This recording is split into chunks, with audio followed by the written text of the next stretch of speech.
Live from Washburn University in Topeka, Kansas, it's KSWU News.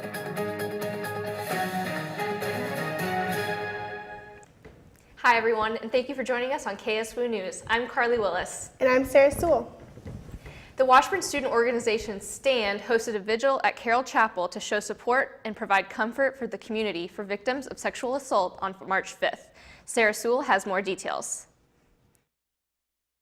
Many students and Topeka residents came out to write words of encouragement for victims as well as educate the public on issues of consent and bystander awareness. Miss Greater Topeka Misha Reed, a sophomore at Washburn, spoke openly representing the many victims of sexual assault. Pretty much thank everyone for coming and showing support, because I know I have family members who've been victimized by this. I have friends who've been victimized by this.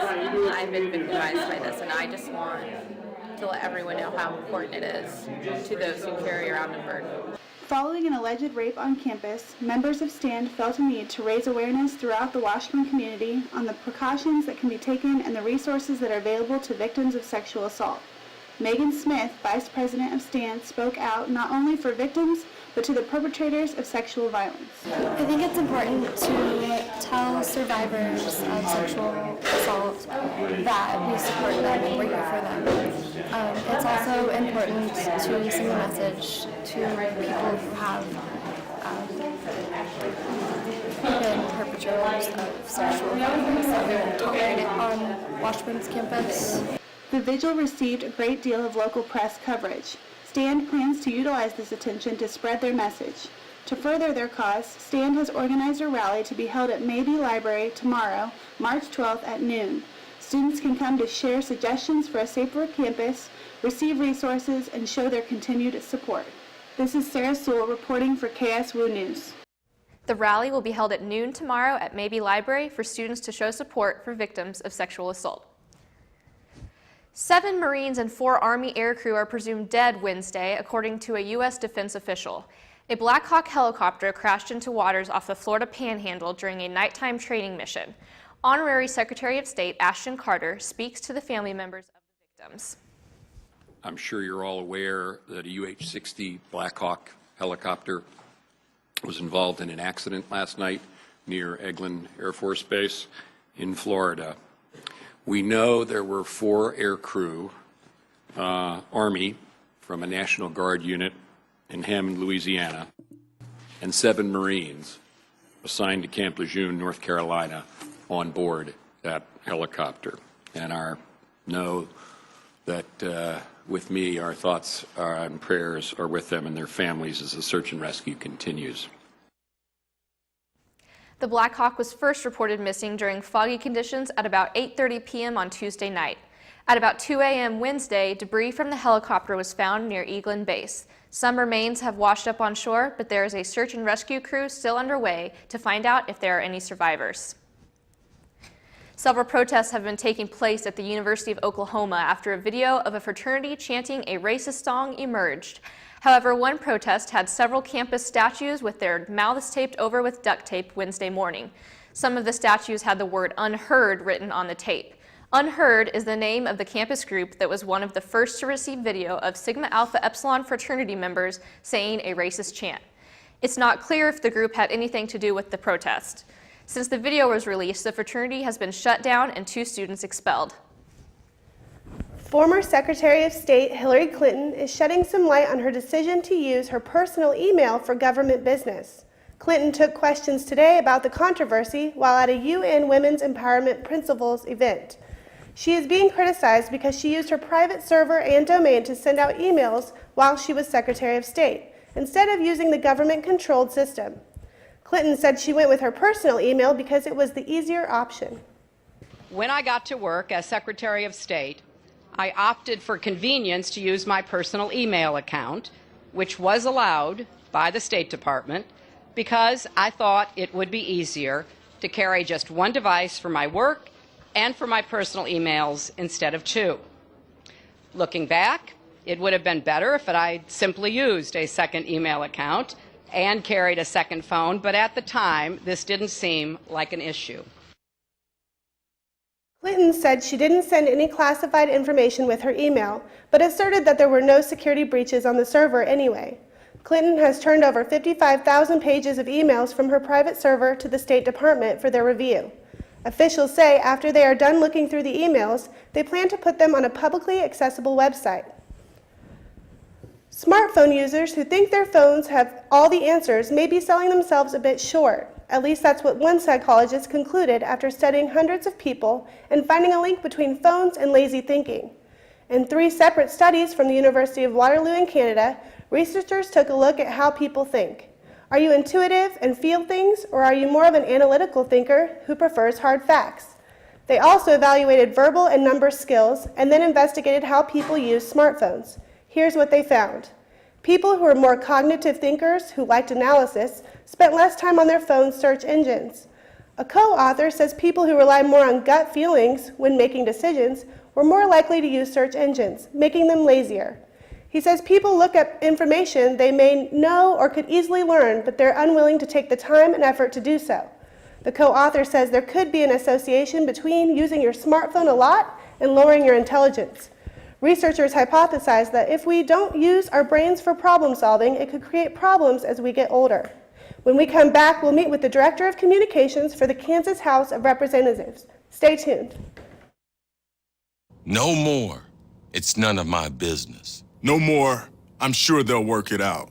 No more. It only happened once. No more. He said he was sorry. No more. Why doesn't she just leave? No more. Not my problem. No more, but he has such a bright future. No more, he didn't mean it. No more bystanding. No more ignorance. No more excuses. No more.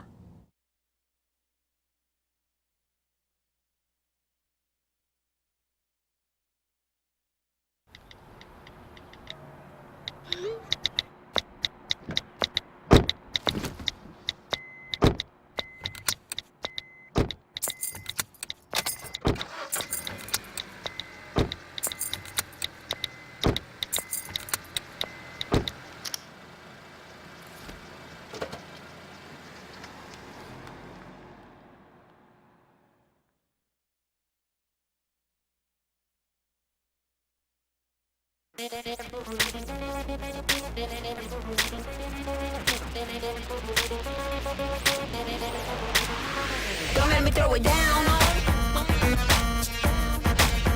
Don't let me throw it down. Get down. Don't let me throw it down. Don't let me throw it down.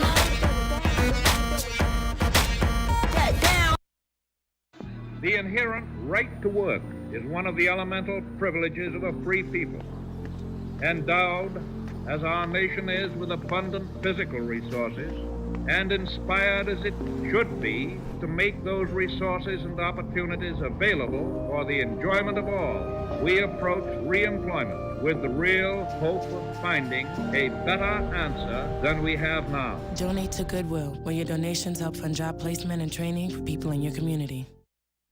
Welcome back to KSWU News. I'm Sarah Sewell, and I'm here with Rachel Witten, a 2010 graduate of Washburn who's now working as the Director of Communications for the Kansas House of Representatives. So thanks for being with us today. How long have you been in your position? I've worked for the legislature for more than 2 years now. 2013 was my first session. Okay, so what details does your job entail? It's a lot of variation day to day. I work with the media, and I work with the 97 members in the House Republican Caucus, as well as lobbyists and constituents and anyone who happens to wander into the House chamber. Well, so what has been the most challenging part of the career? I think balancing all of the demands that come every day. You know, I work for House Speaker Ray Merrick, and he is my boss, but I also work for, like I said, every other member in the House. And so just weighing all of those decisions that come with that and making sure that I'm meeting what's expected of me, I think is really been the most challenging part, but it's also been the most rewarding, I think. Was anything that you have to do surprising? Surprising, perhaps, would probably be how complicated the the process is. There's no way you can just go to school for political science or go to school for mass media and figure out how our system of government works. The only way to really understand it is to get in there, do an internship, really get exposure. And that's really the only way to really understand what's going on in there. All right. Well, for those just joining us, I'm Sarah Sewell. I'm here with Rachel Witten. She is the 2010 Washburn graduate, and she's working as the Director of Communications for the Kansas House of Representatives. So we were just talking about the challenges of your position. How did Washburn prepare you for those? One of the things that was so rewarding about Washburn was the personal relationships I got to have with my professors. I knew that I could always go and talk to Dr. Menzie or Regina after class and get answers to my questions or get advice. And that's not always an option at other schools. So I really, really benefited from that, and I'm so thankful for that opportunity. When did you realize that mass media was your field? Well, in high school, I was a writer for the newspaper. I went to Topeka High, and that really turned me on to the fact that I loved writing, and I loved learning new things every day, and I loved talking to people. And so I kind of decided then, as a junior in high school, that that was what I was going to do, and I stuck it out, and I am so glad to be working in that field now. Did you work for any organizations here at Washburn?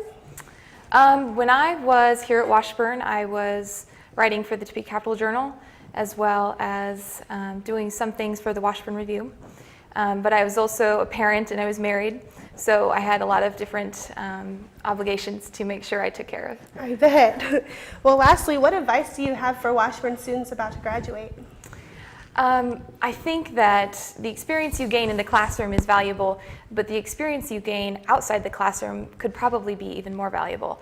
So go out and pursue the real world experiences while you're still in undergraduate school, and make those connections, network with people, because that's the way you're going to find a job, is through those connections and by leveraging that real world experience before you graduate. Well, thanks for those words of wisdom, Rachel. And thanks again for joining us. After this break, we will take a good look at Noto and the art walks. Stay tuned.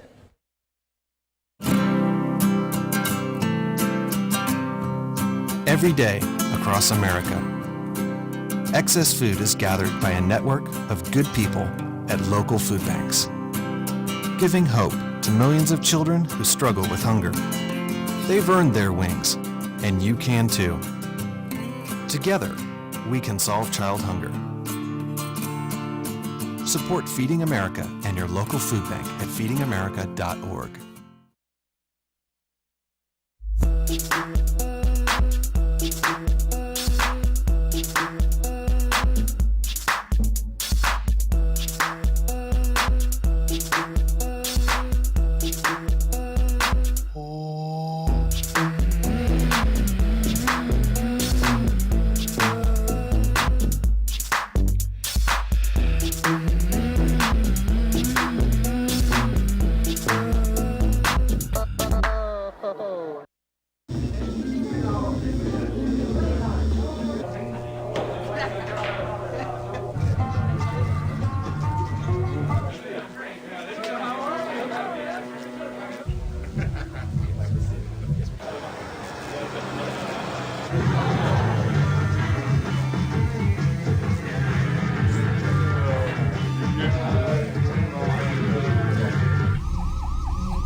Every first Friday of the month, hundreds of Topekans gather together in North Topeka.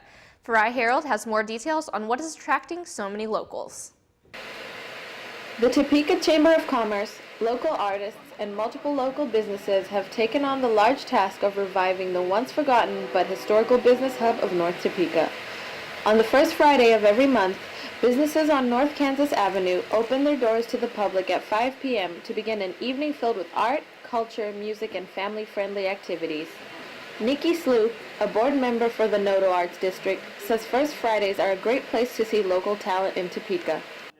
It's just such an amazing place for people to convene, to network, to see other people, to see some great art, to be entertained, and really just to have a wonderful time in a very culturally diverse way. The Art Walk attracts hundreds of Topekans and provides entertainment for family members of all ages. The sidewalks are filled with activities and things to enjoy, from face painting, woodwork, live music, sculptures, and various other forms of artistic expression. The businesses themselves are located in the storied buildings of North Topeka and are full of different art galleries, antique stores, consignment shops, thrift shops, bars, and hip eateries. Sarah Henderson, a Topeka resident, visited the Art Walk for the first time in March. There are so many people out here supporting such a cool event. A lot of Topekans out and about actually enjoying the city. The North Topeka Arts District and First Friday Art Walk are just the beginning in a series of efforts to revitalize the Topeka community. Downtown Topeka is also getting a facelift, and with lots of construction underway, it is opening its doors for new local businesses. This is Farai Harold reporting for KSWU News. The next First Friday Art Walk is April 3rd at the 800 and 900 blocks of Kansas Avenue. President Obama announced that he wants to make it easier for college students to pay back their loans. Roughly 40 million Americans have student debt that is equivalent to $1 trillion. President Obama signed a Student Bill of Rights executive order yesterday that aims at making college affordable and help Americans invest in their education. The order directs the Department of Education and other federal agencies to look for ways to help with loan repayments. One proposal would focus on lenders to provide better customer service and create more repayment options. Throughout the school year, there are many events put on by the Washburn Campus Activity Board for the students of Washburn. Here's Brian Cervantes with more. This school year, CAV has programmed several events throughout the semester to give students a chance to unwind and have some fun. The most recent event CAV hosted was comedian Emma William, who brought laughter to Washburn's campus. Blair Capps, the CAV member in charge of this event, was happy with the crowd turnout.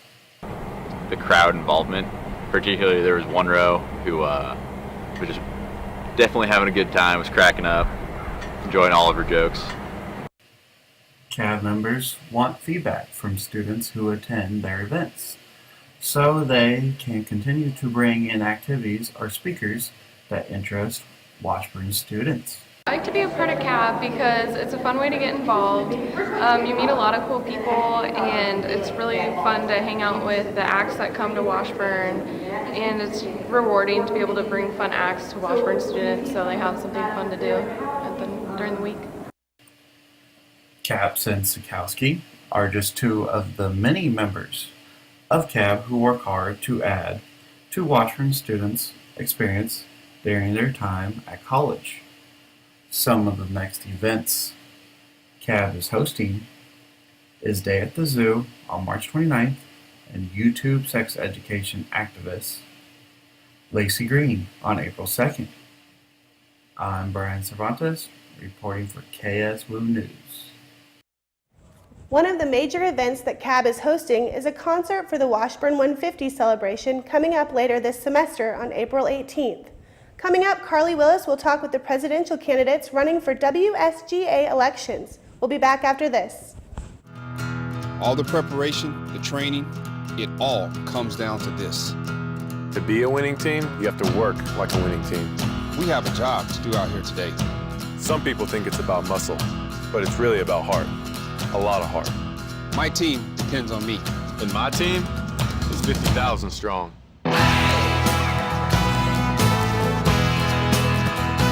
Looks like a lot of work's going into this.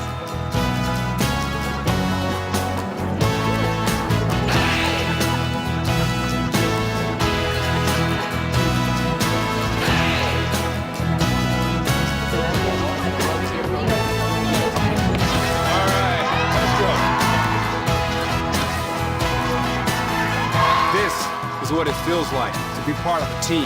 A winning team. The action team. Get in on the action at actionteam.org. Are you in? Here's your check.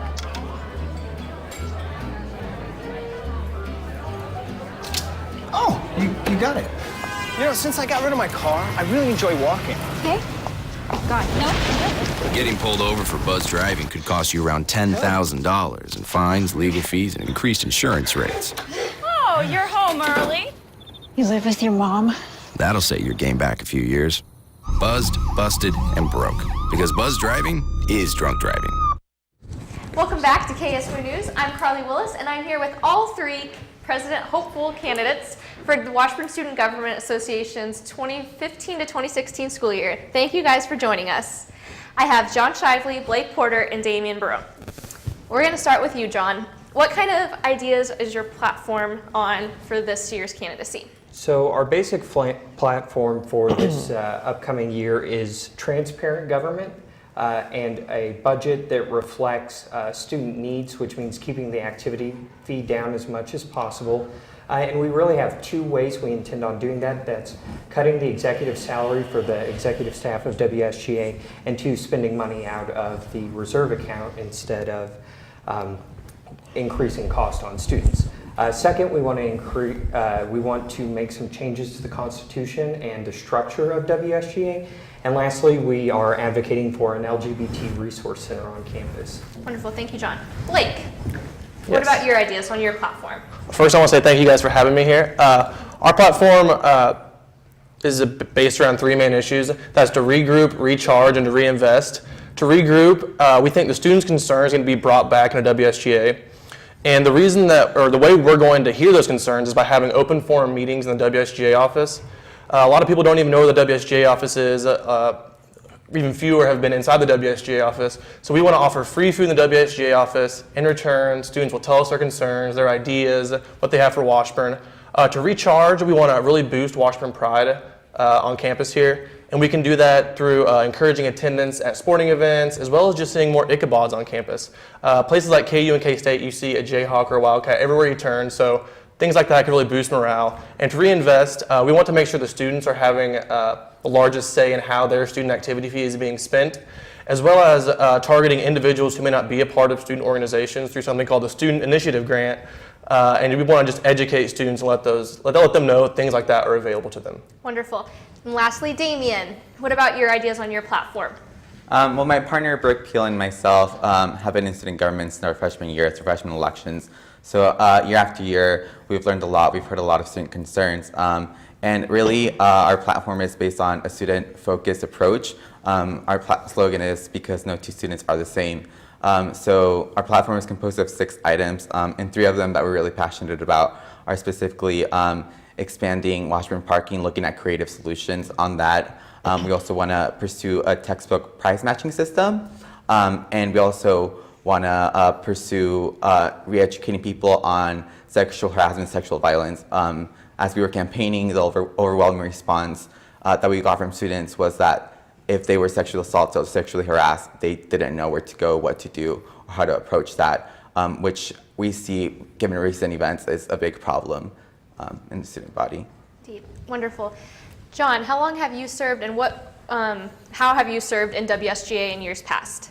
So I was a student senator for a year, a little over a year, and I served on the allocations committee, dealing with student funds, and then I also served on the communications committee, helping with elections, getting our word out, trying to do better communicating with the student body. And that's something Evan and I believe deeply in, is working with the student body and reaching out to student media to kind of bridge some relationships and make things more transparent. Also, outside of Washburn student government, I've been involved in volunteer activities. So okay, great. Try to stay involved.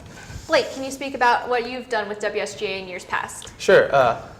I was elected as a senator in the spring of my freshman year, and I served as a senator through my sophomore year. At the beginning of my sophomore spring, I was appointed as the allocations chair, and this past spring I took over as the budget director for student government. Okay. And Damian, would you like to speak a little bit on what your experience has been in WSGA? Yeah, I've been in student government since my freshman year. I was thinking about this year and people who are graduating, and it feels really weird to know that after this year, I'll probably be the oldest standing member of student government. So that's both scary and very exciting. But over the years, I've been a senator. I was senator my entire freshman year. After Shelby Conkle and Jesse McGowan took over, they made me campus affairs chair, so we were dealing with issues on campus, and that gave me a really student-focused perspective, just because I had to deal with a lot of concerns. After that, that was a short-lived thing. I was community liaison my sophomore year, which means I was in charge of Beacon and Canporia, and now under the White McAfee administration, I do marketing with them. Wonderful, thank you. If you're just now joining us here on KSWU News, I'm Carly Willis, and I'm here with John Shively, Blake Porter, and Damian Barone, and they're going to tell me a little bit about how their campaigns have been marketed differently. We're really trying a grassroots approach to get involved with all the student organizations and all the students we can talk to. We really want to get out and try to talk to every single student on campus, and that's impossible really, because army of two talking to 7,000 students, but we really want to listen to what the students have to say. The basic tenets of our platform are your campus, your issues, and real meaningful reform. And so that means getting out, seeing what the students want, and working with and for the students. So. Thank you. And Blake, your campaign, how has it been marketed, and what do you do differently? Sure. We began with just Facebook and Twitter, and Facebook's really been taken off. We've gotten over 140 likes as of today. And we've also been meeting with student organizations, and we're really trying to get those untapped demographics that most candidates wouldn't go after. So, for instance, we've been speaking with a few athletics teams, Greek chapters, and we've also been tabling in the union, which I think is going pretty well. And we're not letting anyone go by without talking to us, so we're trying our best to do that. And we've been hanging posters. They're reminiscent of JFK in his colors. And things like that. We've been handing out flyers. We've been really hitting the bricks and trying to make connections with students here. Thank you, Blake. And Damian, what have you and Brooke Peel done to advertise your campaign? The Barry and Peel campaign has been really blessed in the way that a lot of people have supported us and have been very active and proactive about helping us do a lot of things. I do marketing for a living, but there is no replacement for word of mouth. So we've been really trying to focus on talking to a lot of people and making those intimate connections with students so that they feel like they can connect with us and talk to us, and even if we don't win, they can still come and approach us and tell us their concerns. But a very special thing about our campaign is we are using this Pantone idea. It's a color matching system, and you can see in our buttons, every button is different. So every button is a different color, just like no two students are the same, no two button is the same, and we really want to approach that through our buttons, through our posters, and through every marketing thing that we've done up to today. Wonderful. Well, thank you gentlemen all very much. We all want to remind you to vote on your My Washburn login page. You do not have to log into your My Washburn. It is merely on the page next to where you would log in your username and password. And you have to vote, and by tomorrow, I believe, is the midnight deadline. And if you vote, you're invited to go to the spring break kickoff at WSGA on Friday morning, I believe, to get your spring break tank, and they will announce the presidential winner and vice presidential winner for the WSGA campaign. Thank you, gentlemen, again for having me. Thank you. And we'll see you back after this. I believe that home is where your pet is. And that loving an animal means never giving up on them, never letting them go. I believe that when you spay or neuter your pets, you help decrease the number of homeless animals. Because every dog and cat deserves a place to call home. I believe that I found my best friend at a shelter. And you can too. We believe that together with Best Friends Animal Society, we can bring about a time when there are no more homeless pets. Visit ambassadors.bestfriends.org.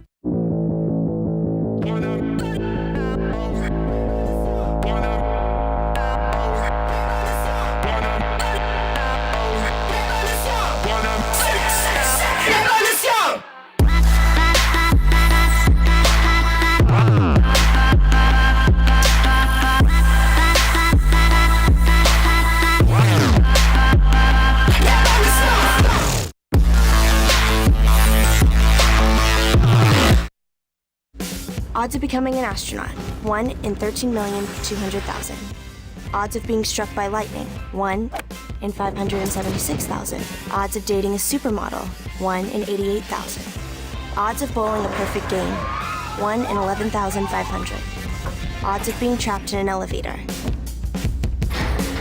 1 in 24,528. Odds of catching a ball at a major league game, 1 in 563. Odds of an injury from shaving, 1 in 6,585. Odds of tripping while texting, 1 in 10. Odds of getting cancer in your lifetime, 1 in 2 men, 1 in 3 women. It's up to us. To change the odds for our generation. For the ones we love. For our future. If you don't like the odds, Stand up. Stand up to cancer.